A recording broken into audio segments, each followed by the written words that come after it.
Pourquoi les hommes sont accros à l'énergie de la déesse? Alors coucou ma goddess, j'espère que tu vas bien. Bienvenue à toi dans ce nouveau podcast.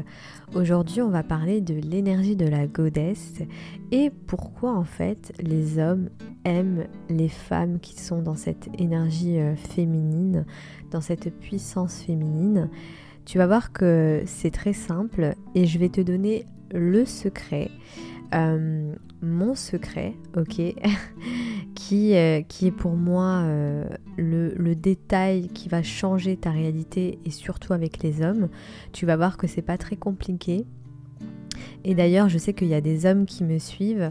Merci pour votre confiance. Je vais vous demander, s'il vous plaît, de me dire si j'ai raison ou pas. Même si vous me dites que j'ai pas raison, ben, je sais que j'ai raison. Donc voilà. Alors, on va commencer par le début. J'ai eu une prise de conscience l'autre jour. Je me suis demandé pourquoi en fait, quand je rencontre un homme, il a envie de prendre soin de moi.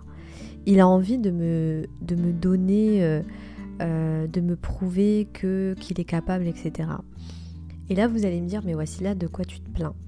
En fait, je me plains pas parce que pour moi c'est la base, mais j'ai envie de vous enseigner en fait ce que je vis au quotidien, ce que je vis en fait dans ma réalité, puisque avec toute humilité, je me considère comme une déesse, comme une queen, ok ? Même si avant j'étais pas programmée pour être dans une relation saine, je rencontrais quand même des hommes qui avaient envie de prendre soin de moi. Seulement à l'époque, avant que je fasse vraiment le travail sur moi, en fait j'étais dans l'auto-sabotage.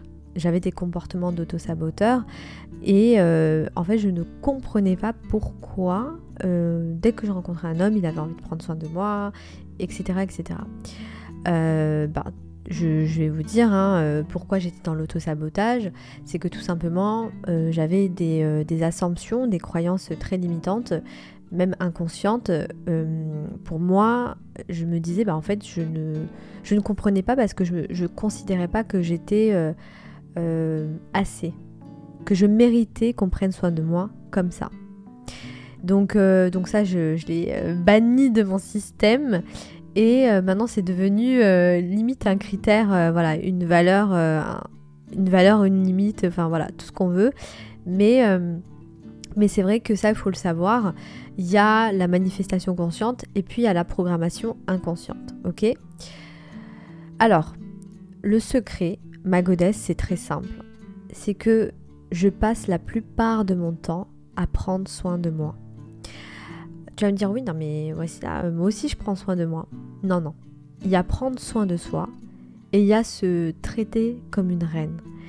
Et depuis que je suis partie de chez moi à 20 ans, j'ai mis l'intention à 20 ans que j'allais vivre pour moi.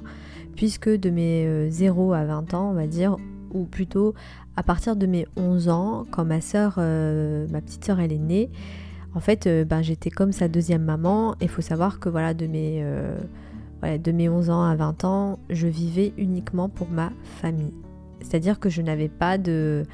Voilà, je prenais soin de moi, oui, ok, mais on va dire que ma vie ne m'appartenait pas. Et quand je suis partie de chez moi à 20 ans, j'ai décidé de prendre soin de moi et que j'allais être ma propre meilleure amie. Et donc quand j'ai envie de faire quelque chose, quand j'ai envie de m'acheter par exemple un bijou, un parfum, des fleurs, je vais pas attendre qu'un homme m'offre des fleurs, je vais pas attendre qu'un homme m'offre des cadeaux, m'offre de quoi que ce soit, parce que je vais me les offrir toute seule. Et quand tu es dans cette dynamique de je prends soin de moi, je m'offre des cadeaux, c'est-à-dire que vraiment t'es pas en mode crevarde, c'est-à-dire que t'es pas en mode radine avec toi-même, forcément les hommes que tu vas rencontrer, de manière inconsciente, ils vont le ressentir. Et de manière inconsciente, c'est comme si en fait ils étaient pas en compétition avec toi, mais ils ont envie de prouver qu'eux aussi sont capables de prendre soin de toi. Parce que déjà, toi, tu le fais toute seule.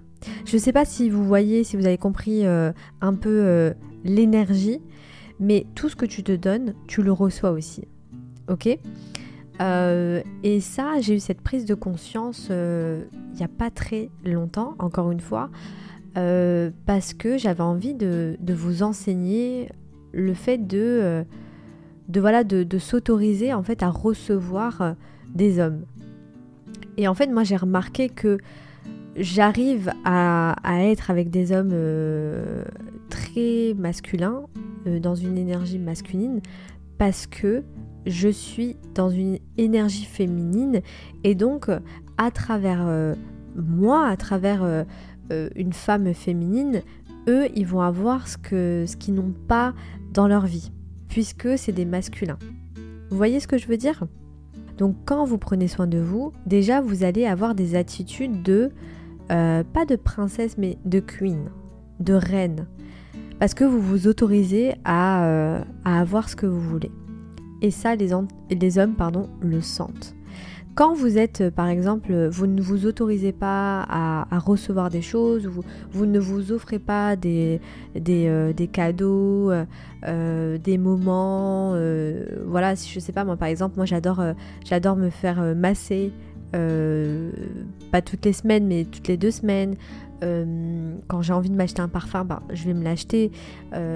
Quand j'ai envie d'aller au hammam par exemple, j'y vais. Vraiment, je suis content à prendre soin de moi, et donc forcément mon énergie est une énergie de déesse, puisque je prends soin de moi, donc automatiquement les hommes qui me rencontrent ont envie de prendre soin de moi. Donc là j'ai une question, ma goddess, est-ce que tu prends soin de toi ? Est-ce que quand tu vois par exemple un bijou qui te plaît, vraiment tu te dis mais il est trop beau, vraiment je le veux, est-ce que tu t'autorises à te l'acheter ? Est-ce que quand tu vois un parfum d'un certain prix, parce que moi j'achète pas des parfums de Sephora, hein, j'ai pas envie d'avoir le parfum de tout le monde et n'importe qui, mais est-ce que quand tu vois un parfum, tu te dis ok, je vais m'autoriser à le recevoir, je vais m'autoriser à me l'acheter. Et quand tu es dans cette dynamique-là de se dire, écoute, je vais me gâter, et l'homme qui sera dans ta vie, il va forcément vouloir te gâter aussi. Et ça, c'est de l'énergie, hein, c'est pas quelque chose qu'on calcule. Donc quand tu vas te traiter comme une reine, comme une déesse, les autres en face de toi vont te traiter comme une déesse, comme une goddess, comme une reine. C'est aussi simple que ça. Maintenant, ça n'empêche pas la programmation inconsciente, hein. Encore une fois, hein, si tu n'es pas programmée, ma chérie, pour être dans une relation saine, même si tu es dans cette énergie de déesse, parce que je te dis ça parce que je compare à mon expérience, hein. Moi, j'étais tout le temps dans cette énergie de déesse, dans cette féminité, et d'ailleurs, c'est pour ça que durant mon adolescence, j'ai eu beaucoup de problèmes avec les hommes de ma famille, parce que c'est très naturel chez moi d'être féminine, c'est ma nature profonde, je pense que mon âme est féminine, hein. Et pour vous dire, j'adore ça, j'adore le fait d'être une femme, je trouve ça merveilleux d'être une femme. Donc je te disais que même si tu es dans cette énergie de la goddess, si tu n'es pas programmée pour être dans une relation saine, ma chérie, ça va être compliqué, ok ? Ah oui, j'ai reçu un commentaire d'une personne qui me disait arrête de dire ok dans tes podcasts parce qu'on peut pas te répondre. Franchement, tu m'as fait trop rire. Mais il faut savoir une chose, c'est que quand je fais mes podcasts, j'ai l'impression que vous êtes tous devant moi, ou du moins que j'ai une goddess devant moi. Et donc, je suis tellement dans mon monde que c'est comme si vraiment je m'adresse à toi. Tu vois, je suis tellement passionnée que voilà, je m'imagine, vraiment, je suis vraiment dans mon imagination, et je m'imagine que j'ai une goddess en face de moi, donc c'est pour ça que je dis ok, et puis en plus c'est une habitude malheureusement que j'ai prise. Mais ne t'inquiète pas, je vais faire un effort pour éviter de dire ok. Mais pour revenir à la programmation, par rapport à l'énergie de la déesse, moi j'ai remarqué que oui, tu peux avoir une énergie de goddess, mais si t'es pas programmé, encore une fois, pour être dans une relation saine, ça va être compliqué. Et c'est pour ça que je vous ai fait un podcast justement sur la manifestation consciente et le travail sur soi, plutôt l'apprentissage de soi, puisque pour moi les deux vont ensemble. Et j'ai même donné comme référence Carl Gustav Jung qui nous dit si vous ne rendez pas conscient ce qui est inconscient, cela se manifestera sous forme de destin. Et Neville Goddard, qui est la référence, on va dire, de la manifestation consciente, même si Neville Goddard, tout ce qu'il a fait, c'est d'étudier la Bible pour voir le sens caché en fait de la Bible. Et d'ailleurs, il y a un documentaire que je vous invite à regarder. C'est un documentaire que vous pouvez retrouver sur YouTube qui retrace la vie de Jésus.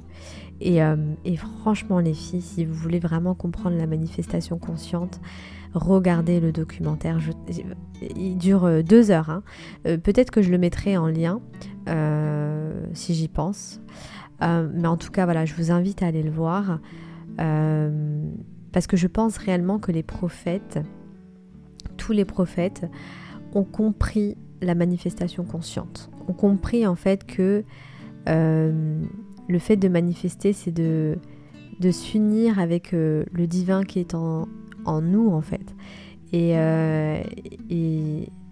vraiment c'est hyper intéressant, mais ça je vais le garder aussi pour un autre podcast. Ok ? Donc voilà, on va finir sur ça. Est-ce que tu prends soin de toi, ma goddess ? Est-ce que tu t'autorises à te donner, à recevoir, puisque tu mérites, tu es née pour ça.